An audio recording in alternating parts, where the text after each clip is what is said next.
a Ucrânia aumentou a frequência dos ataques com drones contra a Rússia. Em resposta, o Ministério da Defesa russo não consegue impedir que os drones ucranianos ataquem alvos em território russo.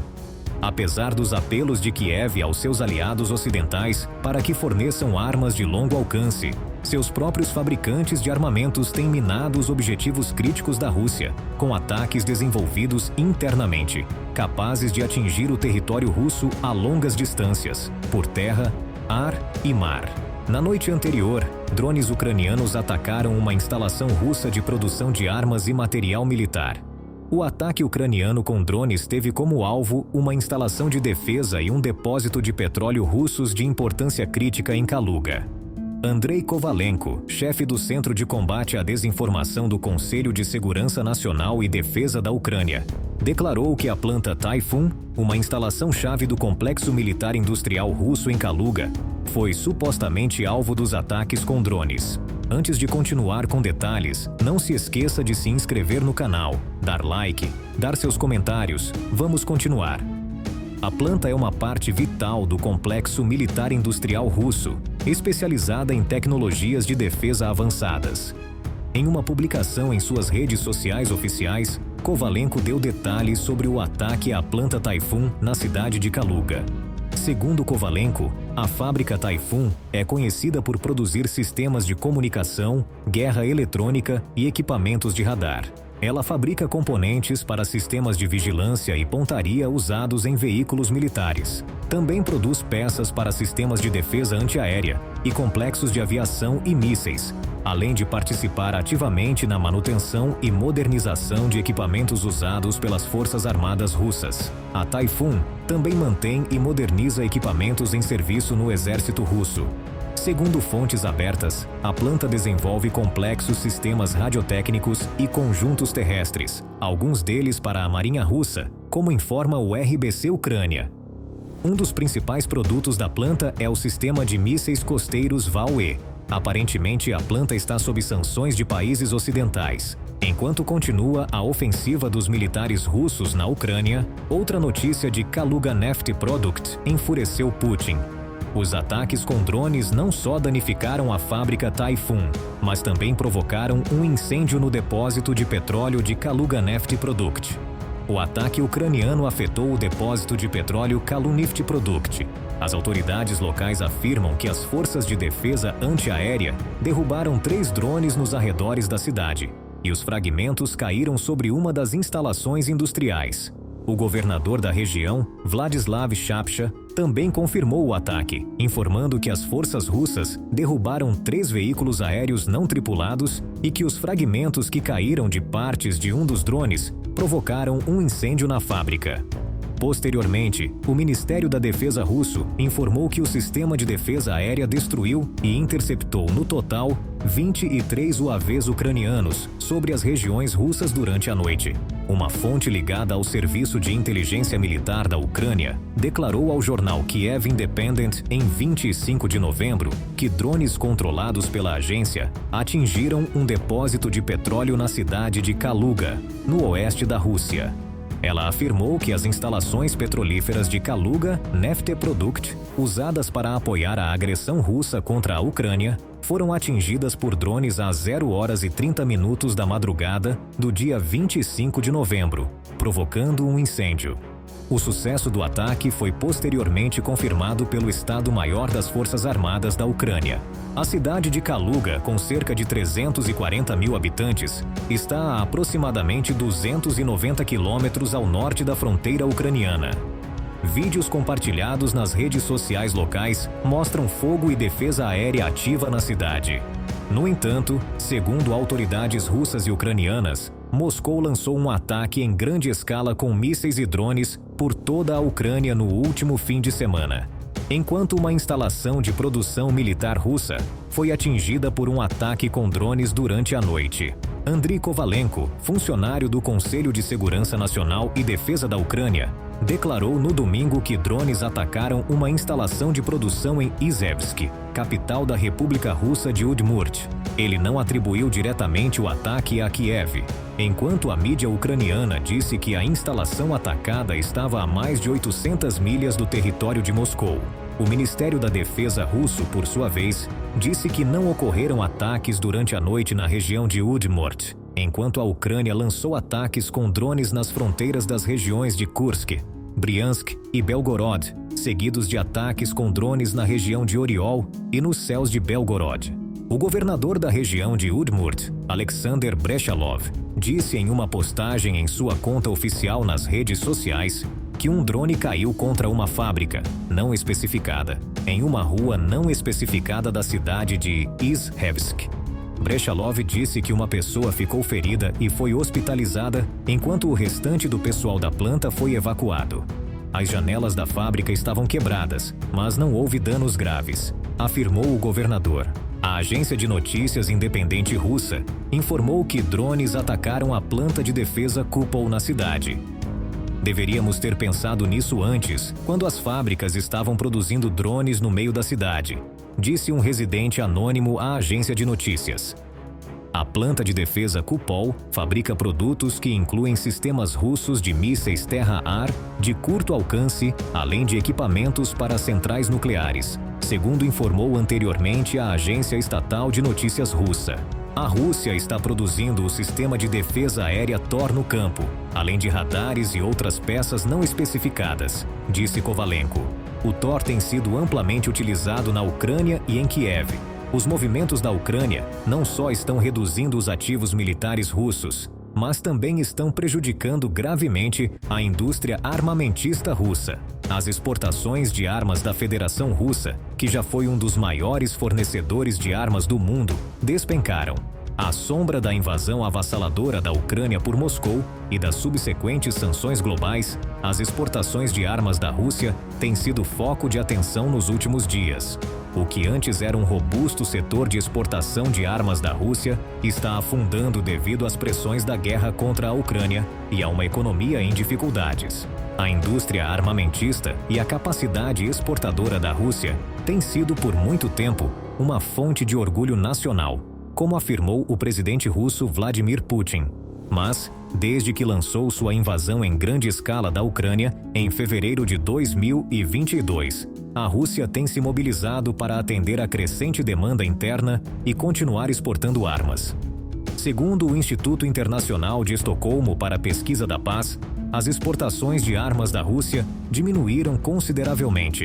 Trata-se de uma perda inesperada para o complexo militar industrial russo e até mesmo para o líder russo Vladimir Putin. Em 2019, Moscou exportou armas importantes para 31 países, enquanto no ano passado esse número caiu para apenas 12. Não se trata apenas de uma queda temporária, mas de uma situação em que é improvável que as exportações de armas russas voltem aos níveis vistos anteriormente.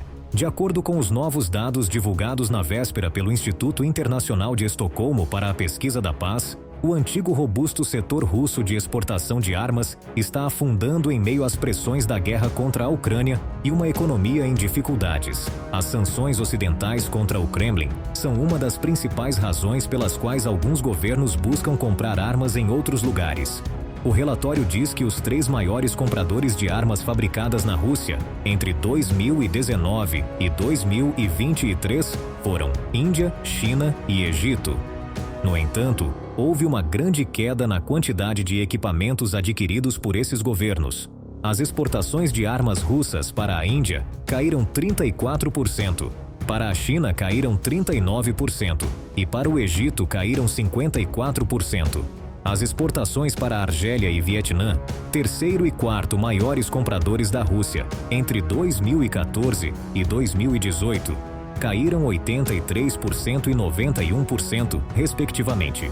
De acordo com os analistas, a última cifra, junto com o número baixo de entregas de armas pendentes da Rússia, sugere que é provável que as exportações do país no setor de defesa continuem baixas à medida que diminui o apelo dos equipamentos militares fabricados na Rússia. Como é amplamente sabido, em resposta à invasão russa da Ucrânia em fevereiro de 2022, os Estados Unidos e seus aliados impuseram duras sanções ao invasor, o que causou um elevado custo para a economia e a indústria russa.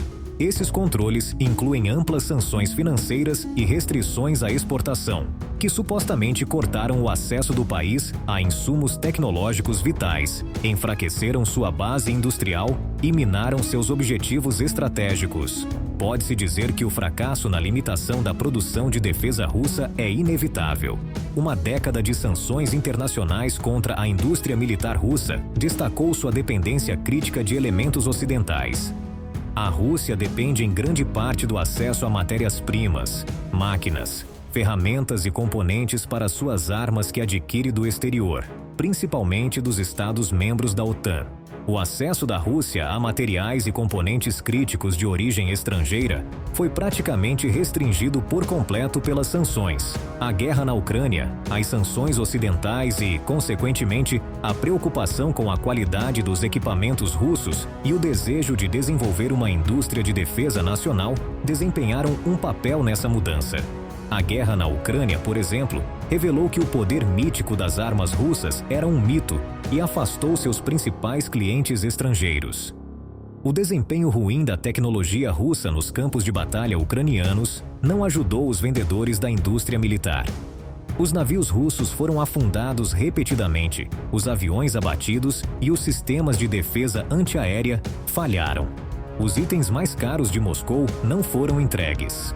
Como resultado, muitos países estão reduzindo significativamente sua dependência das armas russas. Além disso, é improvável que realizem novas compras da Rússia. À medida que suas necessidades internas de defesa aumentam, ficou claro que, em certo sentido, a Rússia nem sequer é autossuficiente.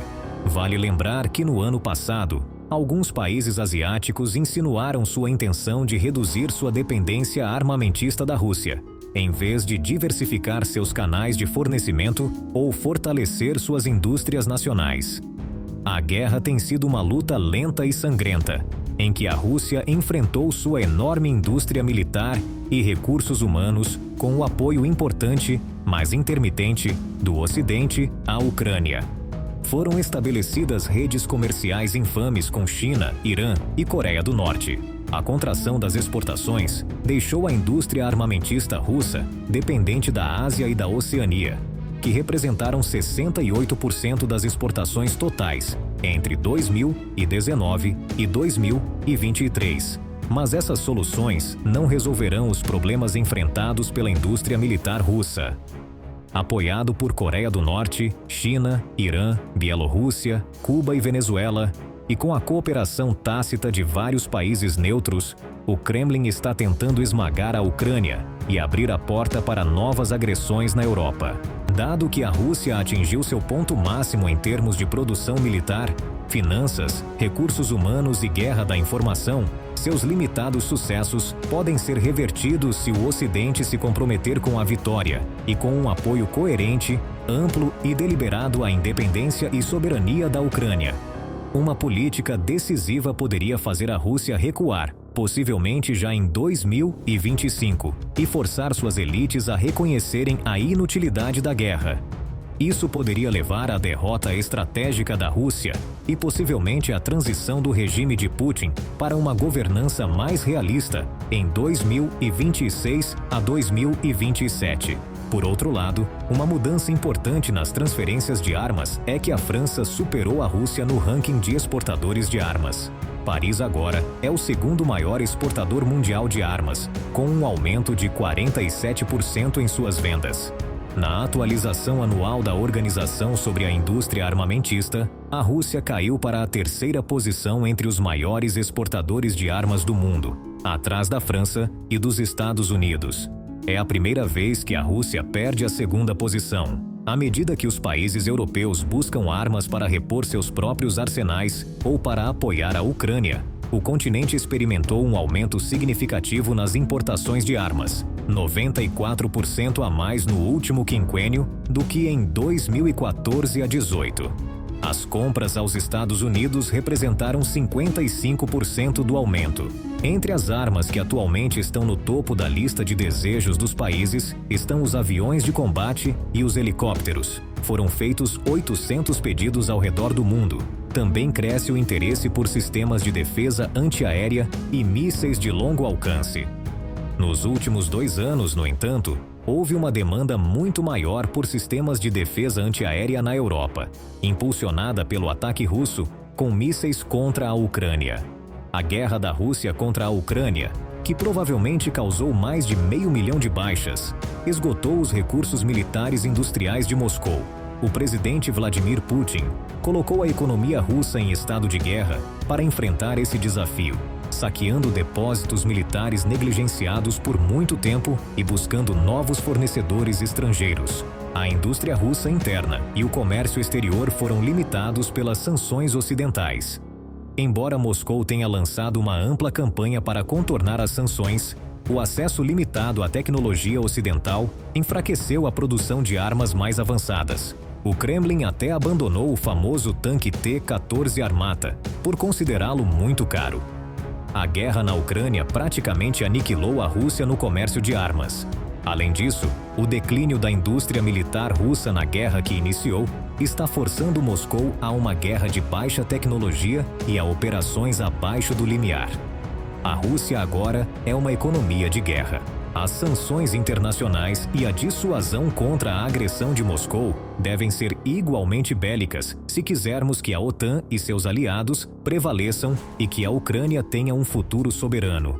À medida que as tensões aumentaram com o uso de armas de longo alcance pela Ucrânia, Moscou acusou desde então os países ocidentais de ajudar Kiev, prometendo uma resposta mais contundente aos ataques contra o território russo. Sabe-se que Kiev realiza frequentemente ataques com drones de longo alcance a vários centenas de quilômetros de sua fronteira com a Rússia, direcionados contra infraestruturas que, segundo Moscou, apoiam seu esforço de guerra. Os ataques da Ucrânia contra alvos-chave, como bases aéreas, refinarias de petróleo e depósitos de munições, estão minando o esforço de guerra do líder russo Vladimir Putin. As tropas russas enfrentam uma grande escassez de munições e equipamentos, especialmente devido aos ataques contra pontos críticos. Como resultado, os russos estão tendo dificuldades para realizar operações militares. As autoridades russas reforçaram as medidas de segurança por motivos de proteção, mas apesar de todos os esforços, não conseguem impedir os ataques ucranianos. Por esse motivo, a intensificação dos ataques com drones fabricados na Ucrânia continua a incomodar o líder russo Putin. Podemos dizer que a Ucrânia está tentando desgastar os alvos russos, atacando-os de distâncias curtas e longas. Neste ponto, os drones continuam sendo o centro da guerra em grande escala desde o início da invasão. Nesta guerra, na qual os veículos aéreos não tripulados têm ganhado destaque recentemente, a Ucrânia colapsou o sistema de defesa antiaérea russo. Enquanto os constantes ataques da Ucrânia tornam insustentáveis os esforços de reparação da Rússia, os importantes esforços de defesa da Rússia continuam sendo infrutíferos. Se olharmos para o ponto em que a guerra chegou, podemos dizer que o exército russo, que perde poder dia após dia, frustrou os sonhos de vitória de Moscou. A ideia de que a Ucrânia pode ganhar a guerra realizando ataques ousados contra o território russo é suficiente para assustar o presidente russo, Vladimir Putin. No final, o uso de drones pela Ucrânia se tornou uma ferramenta-chave no conflito, dando-lhe uma vantagem estratégica e tática. A Ucrânia usou drones para incendiar arsenais militares russos. Os soldados ucranianos até utilizaram drones para rastrear as forças pró-russas, tornando impossível que elas atacassem, já que sabiam que seus movimentos estavam sendo vigiados. Isso permitiu que as forças ucranianas realizassem ataques mais precisos contra as forças pró-russas. Podemos dizer que a Ucrânia não está frustrando apenas as preocupações de Putin na guerra, que se deslocou para o território russo, especialmente com os ataques de drones. A principal arma dos ataques bem-sucedidos da Ucrânia tem sido esses drones. Então, como a Ucrânia está conseguindo uma vantagem na guerra dos drones? À medida que desaparece a superioridade inicial da Rússia em termos de drones, a Ucrânia agora tenta avançar com seus mísseis nas linhas russas. Desde o início da guerra, a Rússia tinha uma vantagem total em hardware sobre a Ucrânia. Mas agora, à medida que os combates continuam, houve uma mudança gradual de poder, com os ucranianos ganhando vantagem na guerra dos drones. Assim, esse tipo de operações conjuntas é fundamental para inverter o curso da guerra. Em primeiro lugar, Está claro que os drones, juntamente com outros recursos, contribuem enormemente para o esforço de guerra da Ucrânia. As operações conjuntas ao nível de brigada, com a participação de artilharia, infantaria, UAVs de reconhecimento, ataque e milhares de soldados, é uma abordagem que pode mudar significativamente o curso da guerra. Já vimos alguns exemplos desse tipo de operação conjunta ao nível de pelotão e companhia, e os resultados são realmente surpreendentes. Os UAVs são ferramentas úteis na guerra assimétrica. Por exemplo, embora a Ucrânia não tenha uma grande marinha, as forças especiais reconquistaram o Mar Negro Ocidental, destruindo a frota russa com navios não tripulados, o que permitiu retomar os envios de grãos e outras exportações bloqueadas pela Rússia. Esse tipo de ataque é extremamente rentável. Os barcos russos podem custar centenas de milhões de dólares, enquanto um barco não tripulado custa apenas entre 10 mil e 20 mil dólares. Nosso uso de veículos aéreos não tripulados para destruir depósitos de petróleo e fábricas russas obteve resultados igualmente espetaculares. Enquanto ambas as operações, nas quais participaram milhares de UAVs, nos custaram milhões de dólares, os danos causados aos equipamentos russos podem ser medidos em bilhões. Os UAVs também se tornaram uma base de gestão para qualquer batalhão ucraniano por seu papel no reconhecimento aéreo. Eles mostram online o que está acontecendo na linha de frente. Esse reconhecimento visível também pode ser usado para provocar o inimigo a agir. Por essa razão, às vezes as tropas voam UAVs sobre as forças russas. Quando isso provoca uma reação de pânico, eles destroem seus equipamentos com morteiros e neutralizam os soldados com UAVs. Portanto, o auge da guerra com UAVs está obrigando os exércitos a serem ágeis, porque a vantagem está para o lado que puder se adaptar mais rapidamente e expandir rapidamente o uso dessa invenção por todo o exército. Com os novos tipos de UAVs que são desenvolvidos a cada mês, não podemos prever como será o futuro da guerra. Mas agora que os drones se tornaram uma parte indispensável do conflito, está claro que as guerras nunca mais serão as mesmas. A mudança no equilíbrio de poder dos drones também se deve à melhoria do equipamento, treinamento e organização da defesa ucraniana. Outra razão para a maior eficácia ucraniana na guerra dos drones são os ataques diretos contra equipamentos e infraestruturas de drones russos. Embora os Shahid tenham tido menos sucesso, seria um erro subestimar a ameaça que eles e outros drones representam. Mesmo que sejam abatidos, os drones que entram podem expor as localizações dos ativos de defesa aérea ucranianos, esgotar as reservas de munição de defesa aérea e atrair recursos e mão de obra que podem ser usados em outros lugares. Mesmo um pequeno percentual de sistemas que atingem seus objetivos, frequentemente menos de 3%, pode causar destruição significativa, especialmente quando se trata de infraestruturas vitais. Além disso, quando os drones são usados em ataques de saturação com mísseis de longo alcance, sua eficácia aumenta consideravelmente. Em resposta, a Ucrânia está desenvolvendo seu próprio míssil de longo alcance, com o qual espera impedir que a Rússia mantenha sua vantagem estratégica em defesa profunda.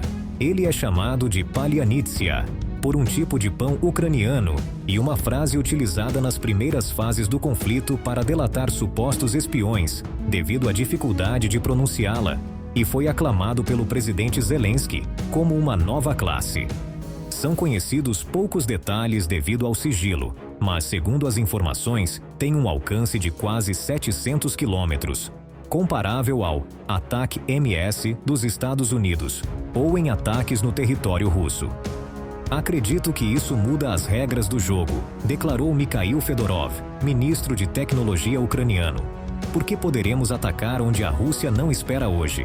Desde que a guerra se estabilizou após a tentativa fracassada da Rússia de tomar Kiev, os campos de batalha ucranianos se tornaram um campo de provas mortal para novos projetos de armas, armas de fogo modificadas e máquinas de matar fabricadas com tecnologia e explosivos já existentes. Ao longo do conflito, ambos os lados combinaram material civil e militar para criar drones e contra-drones capazes de direcionar a guerra à sua vontade.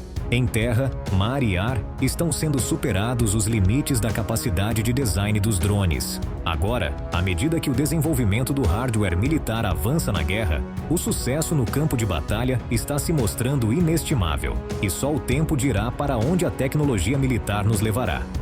O que você pensa sobre este assunto? Ficaríamos felizes em saber sua opinião nos comentários. Obrigado por nos seguir. Não se esqueça de se inscrever no nosso canal, ativar as notificações e curtir para nos apoiar. Até breve!